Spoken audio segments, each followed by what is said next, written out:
Hello everyone, this is Shelby with Shelby Creations. Welcome back to the Dragon's Den. Well, we've made our cover and we've got our spine system going here. This is, I call it the accordion file. Some can call it the fin spine, or whatever you want to call it is fine. Hold it right side up. But my problem's not the cover. I don't have any problems with the cover. I don't have any problems with doing spines. My problem comes with the paper that I'm going to use. And that's what I wanted to talk with you about today. Paper. Now, we both know there's copyweight paper and there is cardstock that we mainly use all the time. And whichever you decide to use, that's fine. But like with this one here, our jewel tone, I went mainly with the darker colors, the jewel tones in the in decorating my pages. And I found out in doing this that I did not order enough paper in the darker colors. So what I had to do was make my own. And sometimes it's as easy as just ink smudging around the outside, adding whatever we can to the inside, even using some that were lighter and coming over them. That's all fine. Now see, this one here was a white frame and I merely inked it. The same here with these die cuts. They were white. I inked them. But, and what do you do when you're starting a new journal and you don't know what to put in it? Do we do it as a Victorian? Do we do it as a travel journal? Do we put people in it? Do we put animals or trees? Or do we go with light colors, dark colors? If you do not have a set theme in your journal, why stick to one? Why not use a lot of different papers? Even some that you're not used to using. Now, I've got a few pulled out here. And usually these are the type of colors I go with. Maybe a little bit thrown in there. But I don't want to do that through the whole journal. I have some with brighter colors on them. This one has dragonflies. I have flowers. I have, oh gosh, that is a colorful one. Botanical. Yeah, there's one. This one here is the pastel roses. It's all different things. And then we have this one that's collaged, and I'm thinking, well, would I use this? Would I use this one? What about this? Doesn't matter. Bring it out. Even, like on the back of that one, I even did some stenciling with ink. Pull out your papers and choose some that you don't normally choose. Make it an eclectic journal. Now, what do you do when now these are just samples of papers that I have. I've got some here that, some of these are cardstock, some of these are copyweight, but they're generally the types I use, except that one. I don't use that one too much, and neither do these, because these are brighter colors to me. I had one that had forks and spoons on it, knives, and I knew I wasn't going to be using that sheet. So what did I do? You have some paper that you really don't care for, you're not going to pull out your gesso or your white paint and just brush it over. Let it dry, then come back with an archival ink and bring out some stamps, stamp on it, and you've created your own paper. Now see, this I've used. I did several sheets like this, and this is all I have left. Other ones, yeah, I know I turned everything over so I could pull it out in different pieces. Some sheets, if I know I have too many, I'll cut them into 6" by 6". These here, I may use them, I may not. I mean, to me, that looks like a Mickey Mouse thing there, but so I'm going to try and pull these out, just a white blank, and try and use these in our new journal. Some are double-sided, some are not, some are darker. So it doesn't matter if you're choosing light paper, dark paper. You can use it all in your journal. I see ones like this. I didn't really care for that one or that one there, and I had 2 sheets of them. So one I did the gesso and the stamps to them, and then the rest I put in here. So now I've got some that are smaller pages that I can use as, depending on the size of my journal, I can use them as background or wallpaper, whichever you prefer to call it. You know, I've got some here that, and there's even cardstock weight in here. I can pull these out in a larger journal or for tags or whatever. I can use them as pockets. You know, so that, and I knew I wasn't going to use the big sheets of them. So put this one back in here. I try to keep them sorted by size. And then I've got a place up here that I keep these papers. Let me see if I can move some of this stuff around so that I can show you. I'll pull this whole thing, well, if I can get a hold to it, pull it all down here. Now, in here, I've got my sticker books. These are here. I've got little washi tapes up here, which I probably should put over there.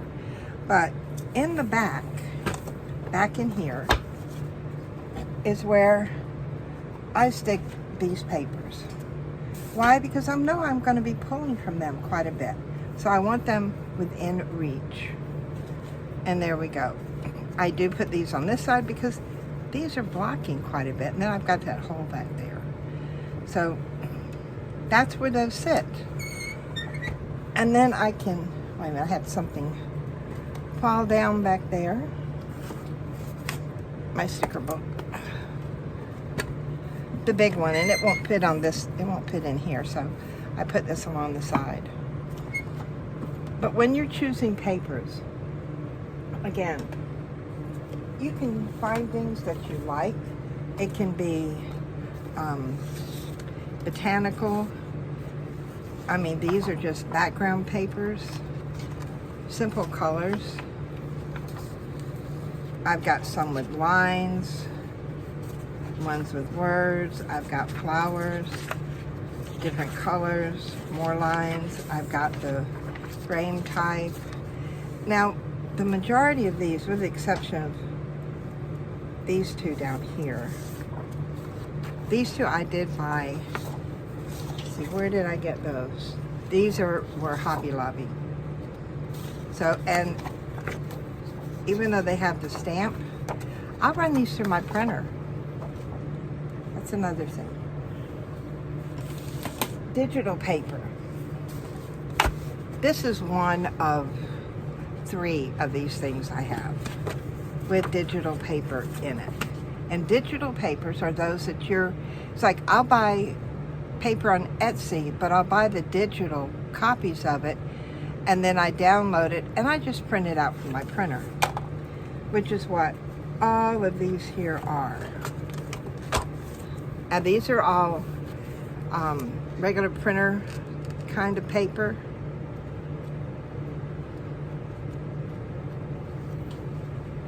And so I've got all this background paper that I can use. There was that one. All right, now these are You need to go ahead and pull these out because these are still original papers. Let me see here. Put that over there. You see, it has the little doodad on the back, so I'll put those over there. And then, now that's a double-sided, which I love. All right, there's another one of those. And I just keep, you know, I keep them in file folders like this so that when I need something, I can pull it out. And I do have some of these, the same ones, on cardstock. That was I think I got this one, the original page of this, in a fundle pack from Pam at the Paper Outpost. If you order one of those, they're like $50, $60, but oh my gosh, there's stuff in it. And then most of you have seen me talk about this one. This was a document folder, or on the back of one, and I think this was one that either had my mom or dad's will in it, and I just unfolded it and made a copy of it because I liked the design on it. It's very simple, but it's not plain. You know, and these are just some of the ways we get our papers. We can buy them in a book, we can or a pack, or we can buy them loose leaf, we can buy them digital. But if you're going to do it, buy stuff you're going to use. And there's always going to be some that you're not going to use in that pack. So think about taking the gesso, painting over them, pulling out your stamps. Get all these out of the way. And these were, move these back out. These were 6-inch paper pads. And as you can see, they're all separated. Some were even cut 6 by 6. And you know, you don't, like I said, you don't have to stick with one color in your journal. You don't have to stick with all of the vintage looking paper. You can go with just about any type that you have. It can be bright colors. It can be, I'm trying to think. Victoria, what's the word for cute in Japanese? Kawaii. Kawaii. Kawaii. Kawaii. Cute paper. It could have little, you know, it could have teddy bears on it. If that's what you like, put it in your journal. So, what have I chosen for the next one? I've showed you these, you know, and talking about paper. These are the ones that I'll be pulling from. They may be bits of, you know, on parts of pages or whatever, but these are the ones that I'm going to be thinking about and seeing how I can use them. Why? Because when it gets down to things like this, this is out of my comfort zone. Bright, bold colors, which is another reason why I'm doing the jewel tone. And I mean, this is more my style. So is this, but this isn't. This definitely isn't. You know, that's not. But I've got a lot to work with.